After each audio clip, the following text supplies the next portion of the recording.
because I do their hair, and it would be so long, you know, and then I realized all the oil, they would never know. So they said, who's the one that wears a pull-up? Right. And I said, that would be Cece. They said, well, then we have Cece. And I said, well, keep going. I said, find my Bella. And 2 hours later, they did. It was hard for them to even tell us. You know, you could hear it in their voices. I couldn't imagine trying to be in their shoes, trying to tell the parents what they just found. Yeah. And it was 2 hours later that they said they had found Yeah, she was Bella. at the bottom of the drum. And their skin was falling off as they were trying to get them out. Everybody needed so much therapy after that. Our hearts just go out to all of them that work so damn hard on this case. August 14th, 2018. Frederick, Colorado. It's 9:38 a.m. when police body cams flicker on and step into the quiet of 2825 Saratoga Trail. The house looks untouched, children's backpacks by the wall, a purse on the counter, a phone on the couch still glowing with unread messages. The summer light falls clean across the living room, but something about the stillness doesn't feel like morning. It feels like absence. The officers call out for a mother, 2 little girls, and an unborn son who should be here. Their names fill the empty rooms like prayers unanswered: Shanann, Bella, Celeste, Nico. The man waiting outside, calm and polite, says he has no idea where they are. His name is Chris Watts. He speaks softly, carefully, as though every word might break. But on the footage, viewers would later swear they heard something else: a whisper, a child's giggle, a faint movement that had no source. This case has been dissected by psychologists, investigators, and journalists for years. Yet, even now, people claim that what happened inside that house can't be explained entirely by human hands. They talk about the footage, the anomalies, the voices caught in the static. And for every answer the investigation provided, a new question rose in its place. Why does that home seem to breathe when no one lives there? Why do so many believe the family never really left? Over time, the story of the Watts murders has become more than a crime, it's become a haunting. Not of ghosts in the traditional sense, but of guilt, memory, and the digital shadows that refuse to fade. Some call it coincidence. Others call it evidence. Tonight, we reopen the case, not to sensationalize, but to ask the questions that still echo through that quiet Colorado house. Before we begin this journey, take a moment, like, subscribe, and share this story so others can experience it with you. Tell us, where are you watching from tonight? Every voice here helps keep truth and memory alive. And to those who've supported this channel from the beginning, thank you. You keep independent storytelling possible. Join our membership to unlock exclusive investigations, deeper access, and a community built on empathy, not exploitation. Because in stories like this, truth deserves more than curiosity, it deserves remembrance. On a quiet street in Frederick, Colorado, the Watts family home stood like a photograph of suburban peace. White siding, a 2-car garage, toys scattered neatly near the porch, the kind of place people imagined when they pictured safety. Shanann Watts made sure of it. She was meticulous, hardworking, and deeply proud of the life she and her husband had built. Her social media overflowed with gratitude posts and family moments. In one 2018 video, she smiled into her phone and said, "I have the best husband in the world. Chris, you're my rock." At first glance, Chris Watts seemed exactly that: steady, quiet, dependable. Friends described him as polite, reserved, the kind of man who'd rather listen than talk. He worked long hours at Anadarko Petroleum and rarely complained. But what no one realized was how much of him had already withdrawn from the life everyone else could see. He'd learned to live behind small smiles, quiet nods, and unfinished answers. Their story began like many American love stories: chance encounters and long-distance commitment. But beneath the glossy surface, fault lines were forming. Financial pressure was mounting. Their mortgage was heavy, credit cards maxed, and the growing costs of raising two little girls, Bella and Celeste, were beginning to close in. Yet Shannon never stopped projecting hope. On Facebook, she was vibrant, confident, alive. She believed that by sharing happiness, she could keep it real. Privately, though, she began to sense something different. Text messages from June and July 2018 tell the story better than memory could. "I feel like you're not even here anymore," she wrote to Chris one night. "You're somewhere else, but I can't find you." His reply came minutes later, "I'm sorry you feel that way." Short, distant, and heavy with finality. That summer, Chris started an affair with a coworker, Nicole Kessinger. To her, he was a man finding his way out of a broken marriage. "He told me they were separating," she said in her interview with detectives. "He seemed gentle, soft-spoken. I didn't think he was capable of anything violent." They met at work, then at restaurants, then at her apartment, the line between fantasy and reality erasing itself with every meeting. While Chris built a second life, Shannon tried to rebuild the first. She left for North Carolina in early July with their daughters to visit family. Away from him, she texted friends about her fear that he had grown cold. "He barely calls the girls. I don't understand what's happening," she wrote. Yet in those same weeks, Chris was searching Google for vacation spots for couples, how to start a new life, and how long does someone live after being strangled. Experts later called it emotional numbing, when guilt fades faster than desire, and the human mind rewrites morality to make sense of its own betrayal. By the time Shannon returned home in August, the distance between them wasn't emotional anymore, it was absolute. That weekend, she texted him before her flight home, "Can you please tell me if you even want this anymore?" His reply, as always, was quiet and cruel in its emptiness, "I don't know." The next morning, August 13, 2018, she walked through the front door for what would be the last time. Her suitcase dropped softly onto the floor. Upstairs, her husband waited, calm as always. Neighbors later recalled hearing nothing that night, no shouting, no sound at all. By sunrise, the house on Saratoga Trail looked untouched again, beds made, toys in their place, blinds drawn. But something irreversible had already passed through it. The illusion of the perfect family was gone. What remained was stillness, the kind that makes even silence sound like a confession. August 13, 2018. 1:48 a.m. Shannon Watt steps through the front door of her Frederick, Colorado home after a late flight from Arizona. The suitcase drops quietly in the hallway. She's 34, pregnant with her third child, and exhausted from days of travel. Upstairs, the house is dark.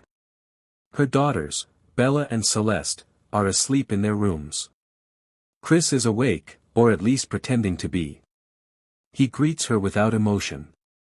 To Shannon, it feels like one more night in a marriage that's slipping through her hands.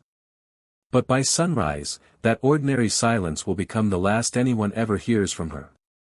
When Shannon's friend Nicole Atkinson couldn't reach her that morning, she knew something was wrong. Shannon never ignored calls. She never missed appointments. At 9 a.m., Nicole drove to the house. The car was in the garage.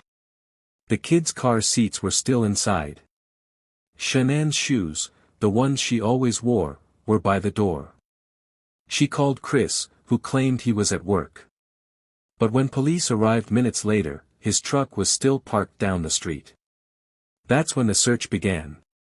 Bodycam footage from Officer Nathaniel Metz shows the moment they entered the home.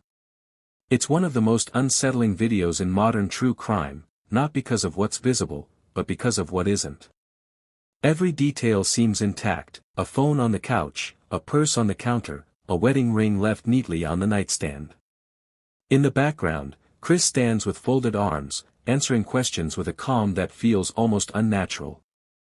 She said she was going to a friend's, he tells the officer. Maybe she just needed space. His voice doesn't shake. His eyes barely blink. Later that afternoon, the footage would circulate online, and viewers swore they heard things the officers didn't. A faint child's giggle. A woman's whisper saying, "Hi, Daddy." A shadow moving behind the stairwell after Chris walked past.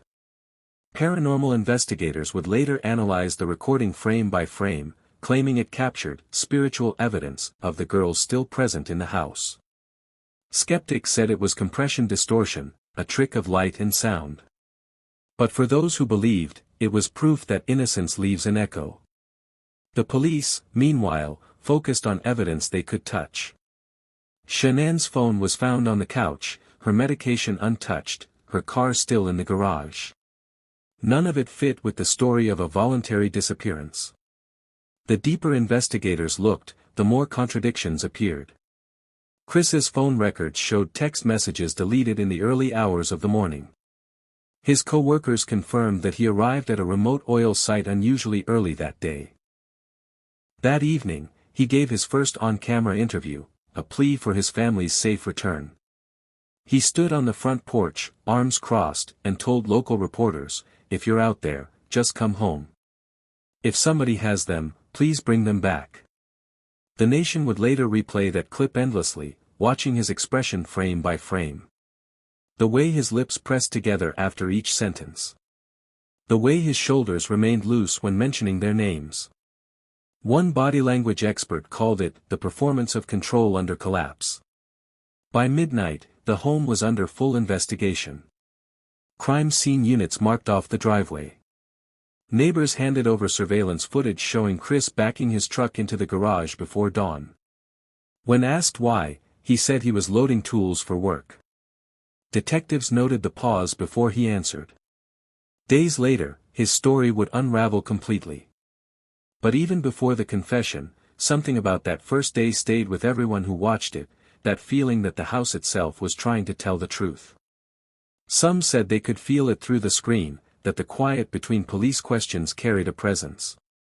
Whether you believe in the paranormal or not, that morning left the world asking a single question: if silence could speak, what would it have said inside 2825, Saratoga Trail? August 15, 2018. 2 days after the family was reported missing, Chris Watt sat in an interrogation room at the Frederick Police Department. The walls were beige, the light unforgiving. Across from him sat Detective Tammy Lee, calm but relentless. She'd seen the footage, read the statements, watched his porch interview. She knew something didn't fit. Chris looked composed, the kind of composure that feels rehearsed, not natural. His hands were folded, his breathing steady. When she asked if he'd take a polygraph test, he agreed without hesitation. "We can do that," he said quietly. "I've got nothing to hide." The test began at 11 a.m. By noon, it was over, and so was the illusion. The results were conclusive. He failed on every critical question. Did he physically cause Shanann's disappearance? Did he lie about what happened? Did he know where they were? Detective Lee leaned forward and said the words that broke the mask: "Chris, you didn't just fail that test. You failed it in a way that tells me you're not telling us the truth. At all." For a moment, silence filled the room. He looked down, rubbed his face, and whispered, "I didn't hurt my girls." But the calm began to fracture. Investigators brought in his father, Ronnie Watts, to sit beside him. The audio of that conversation remains one of the most haunting in modern crime history. Chris's voice lowered to a trembling whisper. "Dad, I killed her." His father paused. "What do you mean?" Chris exhaled sharply. "She hurt the girls. And I had to do it." It was a lie meant to lessen his guilt, but it only deepened his dissent. Over the next hours, the story kept shifting. He claimed Shanann had strangled the children, that he'd reacted in rage. But when investigators confronted him with forensic evidence, it all crumbled. There was no sign Shanann harmed anyone. The truth, when it finally surfaced, was colder. Chris had strangled his pregnant wife, smothered his daughters, and loaded their bodies into his work truck before sunrise. At 6:48 a.m., surveillance footage showed him backing out of the driveway, calm, steady, deliberate. When officers recovered Shannon's body from a shallow grave at the Anadarko oil site, and the girls from nearby oil tanks, the brutality stunned even veteran detectives. One recalled later, "I've seen everything in this job. But that was different. There was no chaos. No struggle. Just calculation." Psychologists who studied the case noted how Chris spoke afterward, detached, logical, emotionless. "It's like he was narrating someone else's actions," one expert said. He described events without ownership. This detachment, they argued, reflected something far more complex than simple rage, a psychological collapse where empathy dies but awareness remains intact. Still, the contradictions didn't end there. Even after his confession, Chris maintained moments of eerie calm. In a recorded conversation with investigators from the Wisconsin Department of Corrections months later, he described the murders in chilling detail. "It was like I was out of my body," he said. "I felt like someone else was controlling me." When pressed, he denied hearing voices, but the phrasing left many unsettled. "It didn't feel real," he continued. "It felt like I wasn't even there." Some interpreted those words metaphorically, guilt dissociating from action. Others, especially paranormal enthusiasts, suggested something darker. They pointed to the timing, the quiet, and the strange energy recorded on the body cam footage as hints of influence beyond explanation. Whether psychological or supernatural, one truth was clear: Chris Watts had created a void so deep that no logic could fill it. As he sat in his cell awaiting sentencing, investigators noted how peaceful he looked. "He slept through the night," one officer said. "Didn't ask for a lawyer.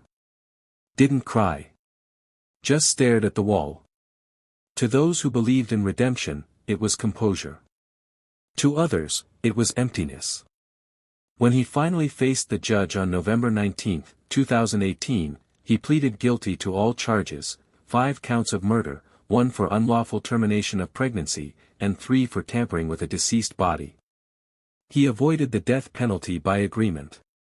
As the sentence was read, life without parole, he barely reacted. Shannon's mother, Frank Rzusek, spoke through tears, "You thought you could bury her, but you buried yourself." But even after justice was declared, contradictions lingered. Why did he act without warning? How could such calm coexist with such cruelty? And perhaps the most disturbing question of all, why do so many who have watched this case still feel that something in it remains unexplained? After the confession, you'd think the story was over. The facts were laid bare. The murderer was behind bars. The case closed neatly in court. Yet, what emerged afterward was something investigators couldn't categorize, a new layer that belonged neither to law nor logic. It began with the footage, the same police body cam video from August 13, 2018, that captured the first search of the Watts home. Millions of viewers had seen it by then, but what they began to notice later would spark one of the strangest debates in true crime history. In one sequence, Officer Nathaniel Metz's camera pans across the living room as Chris stands near the television. The light catches movement, a small shadow darting from the hallway toward the stairs. Chris is the only person visible in the frame, and he doesn't move. The officer doesn't react either. But when the clip was slowed down, something faint can be heard, a child's giggle, soft and brief. Viewers replayed it thousands of times. Some said it was an audio glitch, others swore they heard a young voice. "Hi, Daddy," it seemed to say. Then came the kitchen scene. As investigators spoke with Chris, the baby monitor upstairs lit up. Shannon's friend Nicole, standing nearby, turned toward it instinctively. The audio picked up a faint hum, rhythmic, almost melodic. Paranormal researchers claimed it matched the pattern of a child's lullaby. The police dismissed it as interference, but the footage kept spreading, frame by frame, analyzed by hundreds of amateur investigators and psychics alike. What fascinated people wasn't just the possibility of the supernatural. It was the symbolism, the idea that innocence might leave an imprint too strong to vanish. Theories grew quickly. Some believed the spirits of Shannon and her daughters were still bound to the home, trying to communicate through sound and shadow. Others said that energy of the tragedy had stained the place permanently, an echo of grief recorded into its walls. Skeptics countered with science. Video compression can create ghosting effects, microphones can pick up distant sounds, reflections from an officer's flashlight can mimic motion. But none of that explained the strange moments that seemed to respond to Chris himself, the shadow that moved when he turned, the flickering light when he mentioned his daughter's names. Reporters who covered the story noticed something too. When the footage aired live in 2018, viewers described feeling chills. One wrote later, "It wasn't about ghosts. It was about guilt made visible. The house seemed to breathe in rhythm with his lies." By 2020, entire online communities had emerged, breaking down every second of the footage, spectrograms, waveform analyses, energy readings. Paranormal experts called it residual haunting, a phenomenon where emotional trauma imprints itself onto a place. Detectives called it coincidence. But even they admitted the atmosphere in that home was unlike any other crime scene they'd entered. "You could feel something," one officer said. "You just couldn't explain it." And that's what keeps this story alive, not just the crime, but the unease that still hums beneath it. Whether it's digital distortion or something beyond, the Watts house has never truly gone silent. By early 2020, the story of Chris Watts had moved from the courtroom into a different kind of spotlight, one lit by faith, obsession, and forgiveness. Inside Dodge Correctional Institution in Wisconsin, Watts began writing letters to strangers. They were handwritten on lined paper, neat and deliberate, each signed with a verse from Scripture. In one, dated March 18, 2020, he wrote, "I know I don't deserve it, but God has forgiven me. The hardest part was forgiving myself, but now I feel free on the inside." Those words spread online like wildfire, dividing readers between outrage and fascination. In another letter, he told a correspondent, "Every night I pray for Shannon and my girls. I see them in heaven, smiling, and they've told me they forgive me." For some, that sounded like a man reaching for redemption. For others, it was manipulation, another attempt to control the narrative from behind bars. Theologians called it prison salvation syndrome, where guilt becomes so unbearable that faith becomes both shield and stage. Watts began attending Bible studies, memorizing verses, and leading prayer circles. "He's very polite, very calm," one prison chaplain later reported. "He believes his purpose now is to spread the word." But to the families of the victims, that notion was unbearable.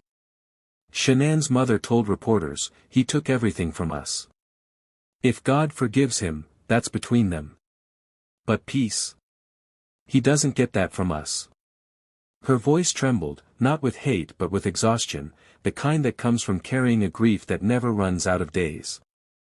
Psychologists who reviewed Watts's letters found another pattern. The more he wrote about forgiveness, the less he mentioned responsibility. His early letters were filled with remorse and prayer. By 2023, the tone had shifted to triumph. "I am a new creation," he wrote in one message, quoting 2 Corinthians 5 verse 17. "My old self is gone." To experts, this was more than faith, it was rewriting memory. "He's reframing the story," one criminologist explained. In his mind, redemption has replaced accountability. That year, paranormal investigators revisited the case, claiming the timing of his letters coincided with renewed activity inside the abandoned Watts home. Neighbors reported flickering lights and unexplained noises. One YouTuber who filmed outside the property swore she heard a child's laughter on her microphone. Skeptics dismissed it as power fluctuation and sound bleed, but believers drew a chilling connection, that every time Watts declared spiritual peace, the energy in that house grew restless again. Even the idea of his salvation feels conflicted. Is forgiveness meaningful when it erases the cost of truth? Is redemption real if it asks no one else to heal? In one of his last known letters, Watts wrote, I know I'll never leave this place, but that's okay. I'm already free. Freedom. It's a word that can sound holy or hollow, depending on who says it. In the stillness of his cell, Chris Watts calls it divine. To the rest of the world, it feels like denial dressed as prayer. It's been years since the murders, yet the Watts story refuses to fade. In an age where tragedy never really dies, it has found new life online, an endless digital echo. Shanann's Facebook videos still circulate, her bright voice frozen in time. In them, she's dancing with Bella and Celeste, smiling into the camera, thanking her husband for being the best dad. Those moments, once symbols of love, now play like ghosts on loop. People pause the clips, analyze her tone, her posture, even her smiles. Entire threads are built around split-second expressions, strangers convinced they can read warning signs hidden in pixels. True crime forums dissect every word of Chris's letters. TikTok edits replay his interviews in slow motion. YouTube channels claim to communicate with the spirits of Shanann and her girls. Each upload, each comment, keeps the family alive in a way that feels both reverent and invasive. Psychologists call it digital haunting, the endless replay of pain for connection, for answers, for something beyond finality. It's as if the internet itself became the seance, and everyone watching joined in. Even the house at 2825 Saratoga Trail has become a monument of uneasy fascination.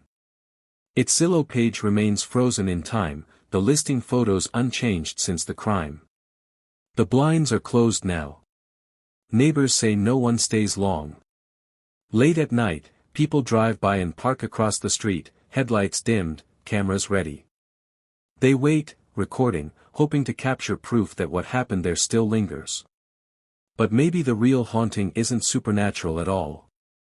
Maybe it's us, unable to let go, returning to the scene through screens and headlines because something about this case mirrors our own fears, the fragility of love, the deceit beneath calm, the possibility that evil can hide in ordinary light. The Watts case has become a mirror we keep staring into, trying to understand how someone so familiar could turn so empty. And that's the uncomfortable truth about this digital afterlife. The story no longer belongs to the people who lived it. It belongs to everyone watching.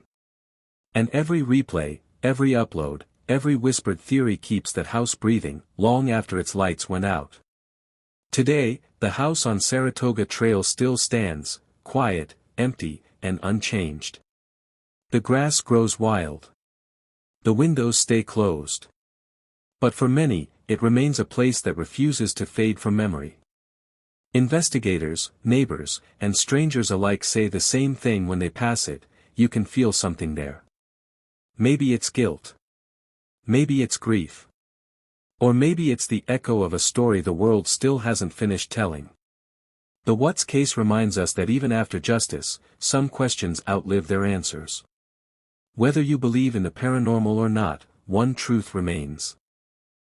Every choice leaves an imprint, and every lie leaves a trace.